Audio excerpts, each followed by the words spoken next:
জুলাই গণ অভ্যুত্থানের প্রথম শহীদ আবু সাইদ হোতা এবং আশুলিয়ায় হত্যার পর ৬ মরদেহ পোড়ানোর মামলার বিচার আন্তর্জাতিক অপরাধ ট্রাইব্যুনালে শুরু হতে যাচ্ছে আগামী মাসে। এর মধ্যে আনুষ্ঠানিকভাবে দুটি মামলার বিচার কার্যক্রমও শুরু হয়েছে। যাত্রাবাড়ী, রামপুরা, উত্তরার মামলার তদন্ত চলছে জোরে সোরে।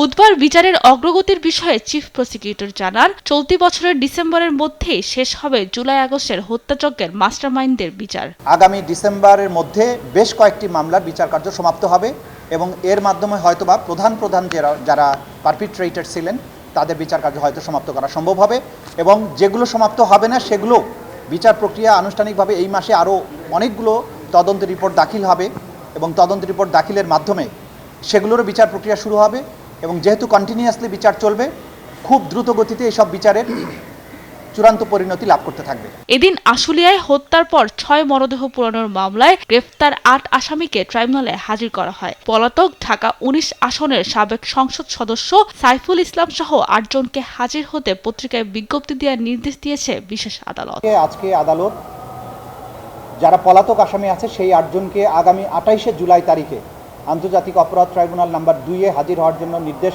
প্রদান করে পত্রিকায় বিজ্ঞপ্তি প্রকাশের জন্য নির্দেশ দিয়েছেন। ২৮শে জুলাই তারিখে যদি তারা আদালতে উপস্থিত হতে ব্যর্থ হন, সেদিন থেকে তাদের অনুপস্থিতিতে বিচার কার্য পরিচালিত হবে। এছাড়া লক্ষ্মীপুরে ৫ জনকে হত্যার ঘটনায় মানবতা বিরোধী অপরাধের দায়ে নিষিদ্ধ ঘোষিত সংগঠন ছাত্রলীগের নেতাসহ ৩ জনকে হাজির করার নির্দেশ দিয়েছে ট্রাইব্যুনাল। মামলার পরবর্তী শুনানির তারিখ ধার্য করা হয়েছে ২৮ জুলাই। সাবরিনা মজুমদার, দেশ টিভি, ঢাকা।